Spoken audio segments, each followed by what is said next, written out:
Welcome to IFL Radio, week number 3.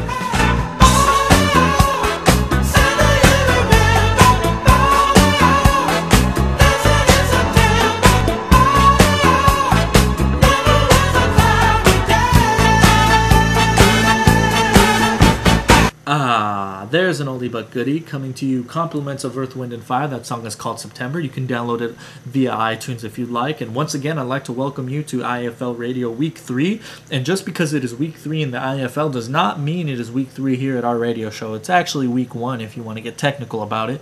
This show will be hosted by myself and David J. every week of the IAFL season. Sadly, David J. is on site at the Rubber Squad Moons matchup, but we know you love him so much that we will have him via telephone to give his thoughts on this week's matchups. Now, if we could move into the games, that would be great. The game of the week last week had to have been the Dingleberries versus the Pro Bowlers. Dingleberries come in 2-0, Pro Bowlers come in 1-1 with a bunch of questions circling them. They were second to last in my power rankings, but they fought hard, and Reggie Bush scored 2 touchdowns in the win. He had 19.5 points.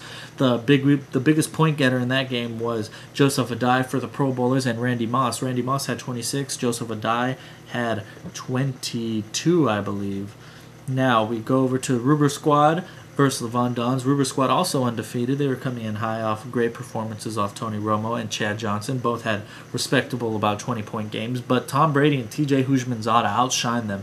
Both had over 25 points, and they were able to win by about 11 points. It was a great game. I was able to see it on TV, and man, it was an exciting game. Von Don's really excited that they were able to pull out the win. Next, we had Team Fu versus the Sizzle Dis. Team Fu wins close by 2 points. Had great performances by Donovan McNabb and Roy Williams. Both had nearly 30 points. Roy Williams actually did have 30. Donovan McNabb had 29.94.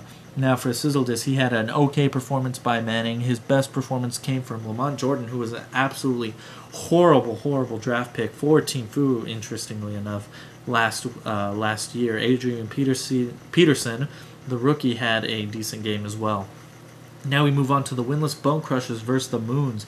The Bone Crushers looking for a win. They said they would win, and they got the win. Even though Drew Brees had negative points, they were still able to pull out the win because the Moons had horrible defense. Their San Diego defense had 2 points. Lofa had 2 points. Bob Sanders had 3, and Stephen Cooper had 4.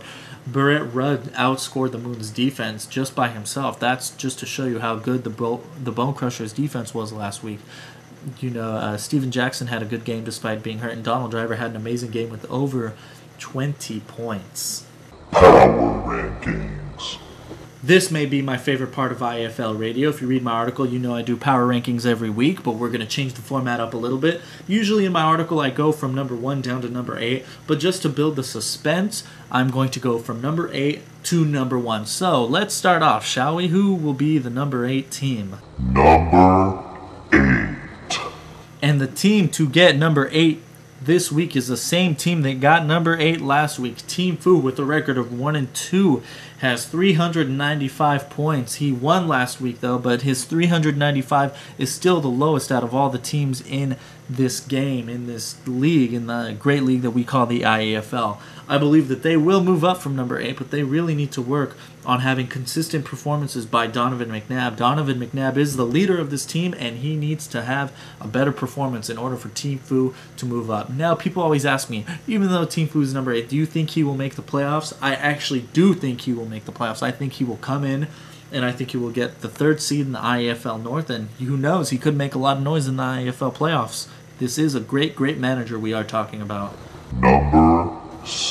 Number 7 this week actually goes to another IAFL North team. This team has been very quiet, and although they do have more points than 2 other teams that are higher than them on the list, which happens to be the Bone Crushers and the Moons, Sizzle Dis has not made a lot of noise this year. They have 1 win, 2 losses, like I said, 437 points, but they have lost 2 in a row and are tumbling since their Week 1 victory over the Von Dons, where Plexico Burris went off in a crazy game. If it wasn't for that Plexico Burris 3-touchdown 200-yard game or whatever he had, Sizzle Dis would be the only 0-3 team. Number 6. At number 6, I have a team that has dropped from number 3. last week down to number 6 of the Moons. The Moons absolutely had a horrific game last week. They had the lowest score in this young IEFL season with 93. They were the first team to score under 100 points. It puts them at the second lowest point total. They had two good games before, two solid games of about 160 and 140 before.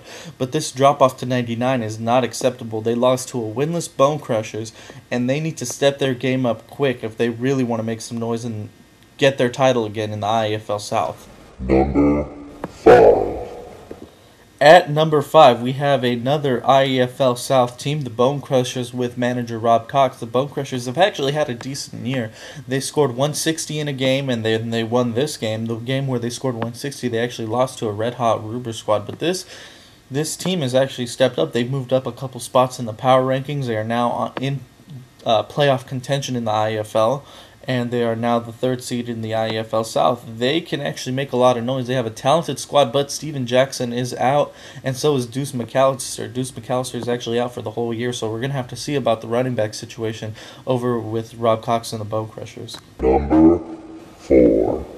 At number 5, we go with another IEFL South team, the Pro Bowlers, a two-time champion Pro Bowlers. Now moving up, they were second to last in my power rankings last week, but now they are in the top 4. So Pro Bowlers are really stepping their game up. They have 382 points, which is actually the lowest point total in the IEFL, but they have still step their game up, and they just find a way to win. This team, it doesn't matter if they score a lot or it doesn't matter if they score a lot, a little, they're going to be in every single game. There was that game last week where they got blown out, but most games that they will be in, unless it is some sort of mishap that goes on, this team will always fight to the very end.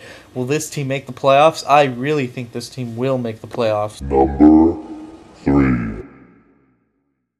Number 3, we move back up to the IEFL North, where the Von Dons, who actually beat the Ruber squad, but the Ruber squad I still believe is red hot, which is why I will rank them above the Von Dons. But the Von Dons have a very solid team, a great wide receiver in TJ Hujmanzada, who has found the end zone in every single game.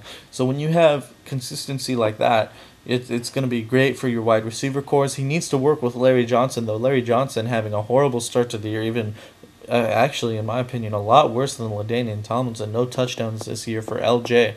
So if LJ steps his game up, this team could move to the top of my power rankings. Number 2. Number 2, we will move to the IEFL South, a team that was number 1 last week and does have the highest total here in the IEFL with 468 points, is now number 2, the Dingleberries. You may ask why. Well, they did lose, but some say, okay, well, so did the Ruber squad. I just believe that the Dingleberries had a great game by Brian Westbrook, 42 points, and they still only scored about 132. When you have a great performance like that, you have to be in the 150s, at least in the 140s, to be respectable, in my opinion. They're still a great team. They're still number 2 on my power rankings, but they fall off this week. I will say that they've stepped up a lot. They were at the bottom of my power rankings at the beginning of the season. They were number 8, I believe, but now they have climbed their way up to number 2 and have gained my respect with that great combination that they have with Brian Westbrook and Willie Parker. It is a great combination, maybe the best running back tandem in the IFL. Number 1. Climbing up to the top of the power rankings this week is the Ruber squad.